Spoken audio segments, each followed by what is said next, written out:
Boa noite a todos, que Jesus nos abençoe hoje e sempre. É com muita alegria que nós retornamos aqui para fazermos mais uma reflexão, desta feita para falarmos um pouquinho a respeito do bom ânimo, à luz da doutrina espírita, do Evangelho de Jesus. Então, meus irmãos, vamos nesse momento unir os nossos pensamentos e os nossos corações para que nós possamos juntos agradecer esses momentos em que buscamos o nosso esclarecimento, buscamos os recursos da doutrina para nós vivenciarmos a nossa encarnação com mais ânimo, com mais alegria, otimismo. Então nós estamos aqui, Senhor, para colher esses recursos, agradecendo por tudo que nos é possível realizar, por todas as bênçãos, que nós possamos, Senhor, contarmos com essa inspiração dos queridos benfeitores amigos. Abençoa assim, Senhor, essa nossa reflexão da noite. Graças a Deus e graças a Jesus. Bem, então nós vamos falar um pouquinho a respeito de bom ânimo à luz da doutrina espírita e do Evangelho. Então vamos lá, meus irmãos. Bem, quem de nós está isento de aflições ao longo da vida? De uma maneira ou de outra, todos nós passamos por dificuldades, né? As aflições expressam dificuldades, perdas, não é? Então é uma série de problemas que nós podemos estar passando, ou já passamos, ou que ainda iremos passar. Por isso que Jesus nos alertou lá no Evangelho de João, capítulo 16, versículo 33. Tenho-vos dito isto, para que em mim tenhas paz. No mundo tereis aflições, mas tende bom ânimo. Eu venci o mundo. Então vejam, que nós possamos perceber o quê?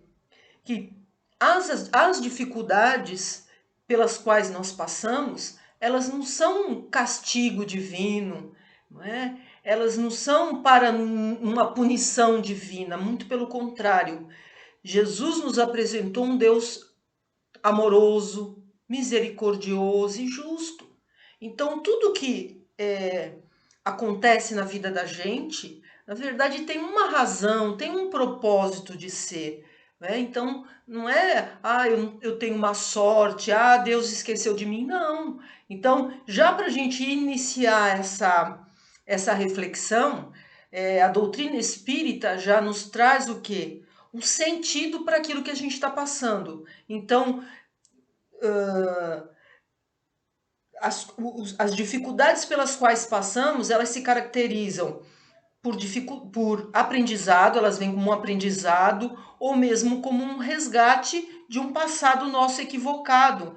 Né? Nós somos espíritos imortais, nós já tivemos várias reencarnações e por sermos ainda espíritos imperfeitos, nos equivocamos, nos enganamos, não é assim? Então, por isso precisamos de provas e expiações, por isso estamos num planeta de provas e expiações. Né? Então, todas essas adversidades, os problemas, as aflições que passamos, elas vêm com um propósito positivo para nós, com o propósito de nos levar a um aprendizado ou mesmo um resgate, tá certo? Então, já para a gente poder iniciar, tá bom? Então, vamos lá. O grande desafio da existência aqui na Terra. Qual é o grande desafio? Vencer o mundo. Então, aqui a gente gostaria de colocar apenas algum comentário a respeito desse trechinho da passagem que falamos há pouco, né? Quando Jesus diz, eu venci o mundo, porque vencer o mundo é diferente de vencer no mundo. Né? Vencer o mundo É bem mais difícil. Seria o quê? A porta estreita, né? Porque se a gente pergunta para uma pessoa o que seria vencer no mundo, ter um ótimo emprego, ter um ótimo salário, ter uma notoriedade, ter fama, prestígio, beleza. Então, isso é vencer no mundo. Mas a proposta de Jesus é o contrário, é vencer o mundo. Então, é vencer a nós mesmos, né? Essa é a nossa luta diária, é vencer a si mesmo, vencer as suas más tendências e também vencer aos arrastamentos que o mundo nos leva, né? A gente precisa resistir aos arrastamentos, né? Quanta que a gente vê aí pessoas que, para alcançar, vamos dizer, uma soma de dinheiro, passam por cima da ética, trazendo a infelicidade dos outros. Então, é isso, é vencer a si mesmo e vencer a esses arrastamentos que o mundo nos oferta, né? Então, isso é vencer o mundo. E à medida em que a gente busca vencer o mundo, nós evitamos muitas aflições pelas quais a gente não precisaria passar, né? Então, é buscar isso que a própria doutrina enfatiza, né? Por isso que é aquela máxima de Kardec, né? Reconhece-se o verdadeiro espírita pela transformação moral, né? Pelos esforços que faz para vencer as suas más tendências. Então, esse deve ser a nossa maior preocupação na vida, tá? Então, vamos lá. Bem, para a gente falar de bom ânimo, a gente precisa ir por esse caminho que é o do ponto de vista. O ponto de vista sobre a maneira como se encara a vida na Terra. Essa é a mensagem central do Espiritismo. Esse é o coração do Espiritismo. Veja aí nessa imagem, duas pessoas, elas estão olhando um mesmo objeto, só que, como elas estão em pontos diferentes, elas vão ter uma leitura diferente desse objeto, né? Enquanto uma está enxergando o número 6, a outra está enxergando o número 9. Então, veja, há um outro exemplo. Se você vai conhecer a cidade de Santos de carro, você vai ter uma visão. Se você vai para cima do morro lá, o Monte Serra, vamos dizer, você fica lá em cima e vai ver a cidade lá de cima. Você vai ter um outro ângulo de visão. Então é justamente isso, porque se isso ocorre para objetos, isso também ocorre com pessoas, circunstâncias. Então, a doutrina espírita, ela justamente faz isso. Olha, você está enxergando suas dificuldades, suas aflições por esse ângulo? Vamos enxergar por um outro ângulo? Num ângulo mais positivo, mais otimista, onde você vai entendendo que isso vai ser para o seu crescimento pessoal, para o seu amadurecimento. Então é isso. Então, para a gente começar, a gente vai ver o ponto de vista, tá? Só que a maioria das criaturas escolheu olhar pelo ponto de vista material, excluindo o quê? A ideia da vida futura. Veja, vida futura. O que é a vida futura? É a continuação da vida após a morte ou a desencarnação. Então, é como se falasse assim, olha, existe vida além túmulo. Isso é a vida futura. Tá? Então, a maioria das pessoas aqui no planeta excluíram isso. Tá? Então, Kardec, no Evangelho segundo o Espiritismo, capítulo 2, que se chama O Meu Reino Não É Deste Mundo. Neste capítulo, Kardec vai comparar essas pessoas como crianças com seus brinquedos. Porque para essas pessoas que escolheram olhar pelo ponto de vista material, o que tem valor na vida delas? Os bens materiais. A vida material é tudo para elas. Então é um horizonte meio que limitado. Mas enfim, se ocorre alguma perda, aí é onde ela se desespera, que nem criança quando perde um de seus brinquedos. Então, se ocorrer alguma dificuldade de ordem material, ela se desestabiliza, ela se desestrutura, porque ela não tem esse embasamento pela ótica espiritual, né?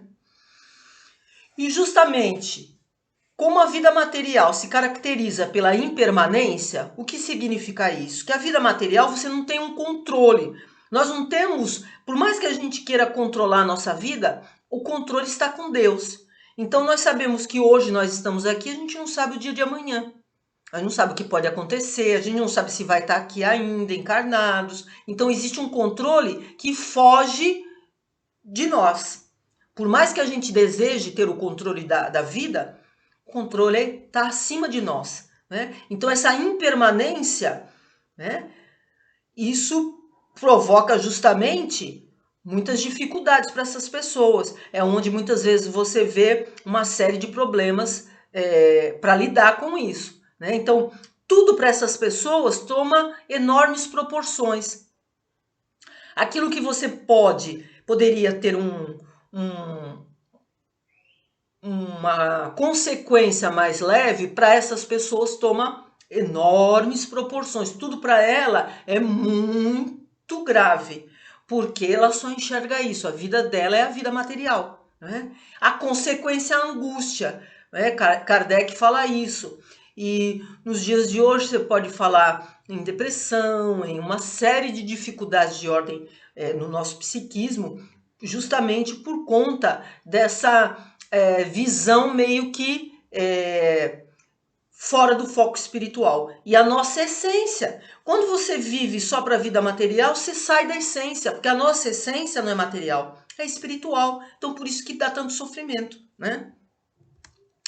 O espiritismo, ao contrário, ele vai nos convidar a olhar pelo ponto de vista espiritual, o que faz toda a diferença, né? Olha essa imagem ali daquela pessoa ali caminhando, né? Ela está de passagem. É assim que a gente vai entendendo a vida material. Nós estamos aqui encarnados, Kardec vai dizer assim, olha, é como se a gente estivesse em viagem num país hostil.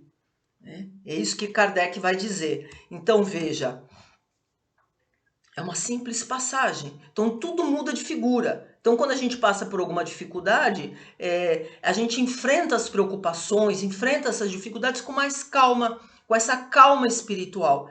Né? Porque a gente sabe exatamente aquilo que é provisório e aquilo que é definitivo. O que é provisório? Justamente as dificuldades. A vida material é provisória, tudo aquilo que nós estamos passando é provisório, né? Diante da eternidade, como nós sabemos que somos espíritos imortais, aquilo se apequena, né? Definitivo é justamente a nossa condição de espíritos imortais, a nossa condição de estarmos aqui justamente de passagem definitiva é o mundo espiritual, né? Se o mundo material deixasse de existir, isso em nada alteraria o mundo espiritual. Então, definitivo é a nossa condição de espíritos imortais, o mundo espiritual e, de resto, tudo que nos cerca é provisório, né? Inclusive as dificuldades pelas quais passamos. Elas passam, né? Bem, aí a gente vai para o Evangelho, justamente nesse capítulo 2, que nós citamos há pouco, o meu reino não é deste mundo, e justamente esse capítulo 2, Kardec vai iniciar com um diálogo entre Jesus e Pilatos, quando Jesus justamente fala a Pilatos, o meu reino não é deste mundo. E ele já estava nos dizendo a respeito da vida futura. Só que Jesus ele não poderia dizer abertamente, ele não poderia dizer toda a verdade naquela época. Por quê? Porque as pessoas não estavam preparadas para ouvi-lo, né? Em tudo aquilo que Jesus poderia ensinar, porque senão iria trazer mais incerteza para essas pessoas. Então Jesus ele graduou os seus ensinos com a evolução, né, com o grau evolutivo da humanidade naquela época. Nós separamos apenas um trechinho que está no item 2 do capítulo 2, que ele fala assim, Kardec, a vida futura deve ser a principal preocupação dos homens que vivem na Terra. Veja só, é a principal preocupação. Por quê? Segundo ele, porque se você não tiver a certeza da vida futura, os ensinos de Jesus, bem como os ensinos da doutrina, eles ficam sem sentido, né? Como que você vai explicar, justificar tanta desigualdade no mundo, por exemplo? Né? Então, a vida futura é essencial para justamente haver um sentido, tanto nos ensinos de Jesus como nos ensinos da doutrina espírita. Kardec vai dizer, olha, por isso que nós colocamos a questão da vida futura logo no início da obra, de tão importante que ela é.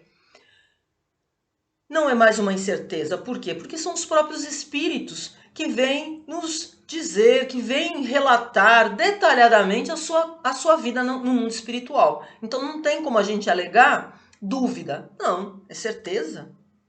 E isso nos proporciona mais paciência, segundo Kardec. Por quê? Porque a gente vai entendendo que os momentos de dificuldade, de aflição, eles vão ser seguidos por momentos mais felizes.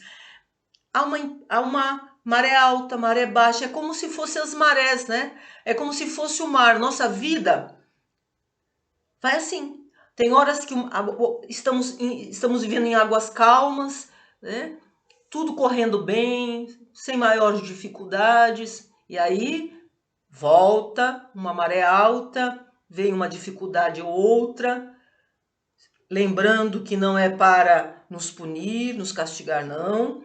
Vem para quê? Para nos ensinar, são experiências que nós precisamos muitas vezes passar para o nosso próprio crescimento espiritual, certo?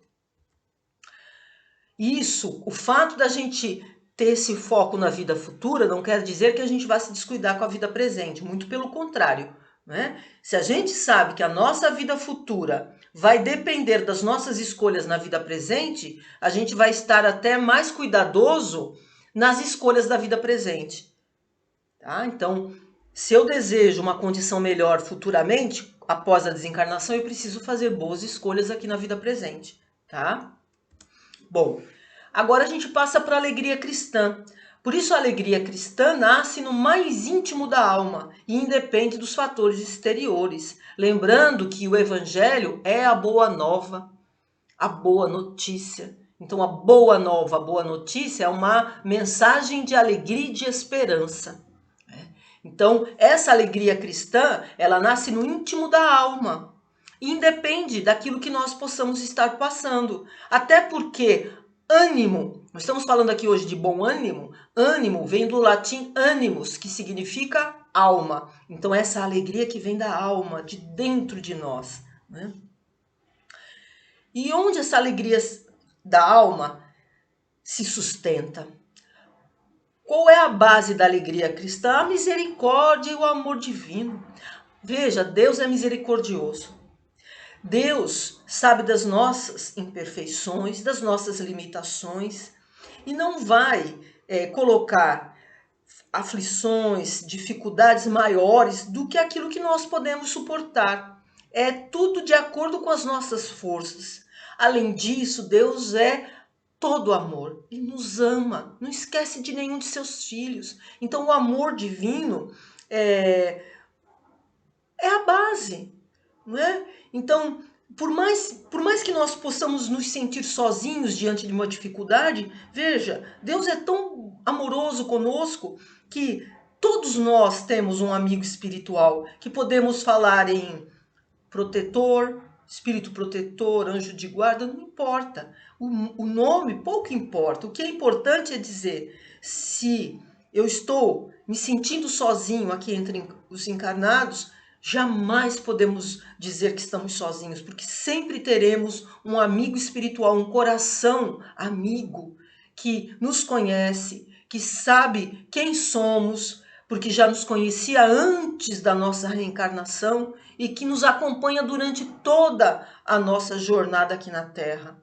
Então, é isso. As dificuldades existem, mas nunca podemos desconsiderar a misericórdia e o amor de Deus em nosso favor. Tá? Bom, a ciência médica já comprovou que o riso é terapêutico. Olha que beleza, pessoal. E a gente dá dicas aqui, olha, no livro O Médico Jesus, de José Carlos de Luca, né? Tem um capítulo que se chama Risoterapia. E no livro Minutos com Chico Xavier tem um capítulo que se chama Sorrir para as Dificuldades. São duas leituras que nos ajudam a entender a importância do riso na nossa vida. A gente separou apenas alguns trechinhos. Olha, o riso ele relaxa as tensões, melhora a nossa circulação sanguínea, fortalece nosso sistema imunológico. Então, quando a gente sorri com a alma, como nós somos seres integrais, ou seja, a gente não é só corpo, não é só alma, não. É esse ser integral. Então, a alma, ela interage com o corpo e vice-versa. Então, o sorrir com a alma vai refletir beneficamente no corpo. É como se o corpo também sorrisse junto e se expressa através de todos esses benefícios no nosso organismo físico, né? É como se a gente entrasse na sintonia da cura. Se estamos passando por alguma enfermidade, à medida em que sorrimos, temos um pensamento positivo, estamos otimistas com relação ao tratamento, tudo isso vai favorecer a que nós tenhamos sucesso no tratamento, tá?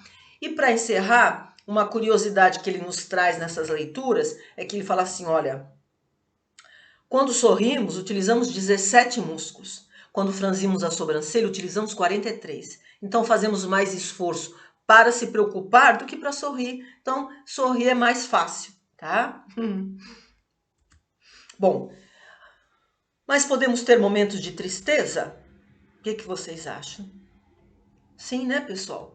Sim, mas que seja tristeza segundo Deus. Já ouviram falar na tristeza segundo Deus? Olha só, quem nos fala sobre isso é Paulo, o apóstolo, lá na segunda carta aos Coríntios, capítulo 7, versículo 10. Então, resumindo, a tristeza segundo Deus, ela é aquela tristeza que nos faz meditar, que nos faz refletir, que nos faz amadurecer. Então, a gente passa algum tempo, por um tempo de justamente de tristeza, mas é uma tristeza que nos traz crescimento pessoal. E após esse momento, a gente recobra de novo a alegria e se vê assim numa condição melhor. Fala, puxa, depois que eu passei por essa determinada dificuldade, como eu melhorei como pessoa, como eu sou uma pessoa mais madura. Então é isso, é que nos faz crescer, né? Ao passo que existe uma outra tristeza, segundo Paulo, que é a tristeza segundo a terra ou segundo os homens. Ele se caracteriza por um tédio continuado, é aquela tristeza que não edifica. Então você vai cultivando, você vai alimentando essa tristeza e você não consegue sair dela. Isso não vai te enriquecer interiormente. E muitas vezes, para você sair dessa condição, às vezes você, além do tratamento espiritual, você precisa também, muitas vezes, de um tratamento especializado, né? Fazendo uso de remédios, porque você pode entrar numa depressão, né? Então, às vezes, você precisa de um psicólogo ou de um psiquiatra, enfim, para lhe ajudar, juntamente com o tratamento espiritual, né? Então a gente precisa estar atento, porque vamos supor, aquela imagem ali que mostra pra gente uma desencarnação de um ente querido, por exemplo. Você vai permanecer por um tempo no luto, ok, né? Mas esse luto ele não pode ficar assim, se estender indefinidamente, né? Então é onde você precisa procurar ajuda. Então a tristeza ela existe, a gente vai ter momentos de tristeza, mas a tristeza ela não pode perdurar, né? E isso a gente precisa muitas vezes pedir socorro, pedir ajuda, né? E foi justamente o caso da Dona Elizabeth. A gente traz aqui para nossa ilustração uma reportagem que nos chamou muito a atenção na época, foi do jornal A Tribuna, do dia 13 de julho de 2019. Essa Dona Elizabeth, ela passou por uma aflição muito grande. E o título dessa reportagem é justamente esse: Doar-se, caminho contra o sofrimento. Dona Elizabeth, ela passava já alguns anos por depressão, mas ela tinha seus motivos, não é? Desencarna um filho dela, após alguns anos desencarnou o segundo filho dela. E aí ela passou pela depressão, né? Chegou a andar sozinha, falando sozinha pelas ruas, né? Ficou numa situação muito difícil, até que um dia ela volta naquela equipe que ajudou a cuidar do filho, esse segundo que desencarnou, e essa equipe provavelmente enfermeiros, né, a equipe do hospital que o tratou, deu um conselho a ela, que ela fosse ao Fundo Social de Solidariedade de Santos para se inscrever para algum curso, que ela se ocupasse, que isso iria fazer bem a ela. E aí ela aceitou a orientação, se inscreveu, né? No dia seguinte eles já chamaram ela e ela passou a fazer um curso de panificação. Quando foi a reportagem em 2019, ela já estava como professora desse curso no Fundo Social de Solidariedade e, segundo ela, ela encontrou força para poder viver. Ela encontrou força para ela poder recobrar alegria de vida. Ela encontrou amizades, ela criou amizades lá. Então ela falou, ser útil para ela foi tudo. Né? Ela recobrou a alegria de viver. Ela está até com um sorriso aqui nessa imagem, nessa foto. Né? Então é isso, fica como um caminho para a gente, né? Dependendo da dificuldade, a gente precisa justamente se sentir útil, fazer o bem, ajudar a outra, é isso que traz vida para a gente, né? E aí a gente vai encaminhando já para o final, né? Aqui a gente vê o planeta, a imagem, o planeta e com uma plaquinha lá escrito escola. Então, a Terra, nós podemos dizer que ela é uma grande escola. Somos todos alunos matriculados nesse planeta. A função da escola é ensinar, exercitar, aperfeiçoar. Então, as aflições, as dificuldades nos ensinam, né? Nos exercitam. Então, estar encarnado é o plano de exercício.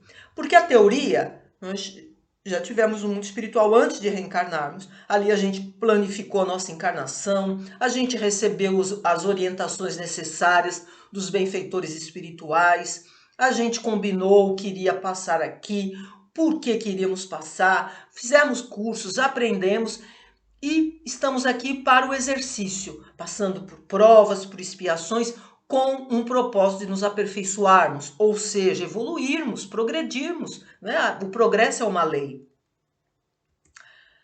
Então, à medida em que nós resolvemos os problemas fora de nós, nós vamos resolvendo os nossos problemas interiores, que são as nossas más tendências, como nós falamos há pouco. Todos nós temos as dificuldades interiores. Esse é o propósito maior da nossa vida, né? Então nós precisamos muitas vezes das dificuldades fora, incluindo até a enfermidade do corpo, porque nós não somos corpo, nós somos espíritos imortais. Então tudo isso que nós passamos fora de nós tem um propósito de nos transformarmos interiormente, nos melhorarmos, né?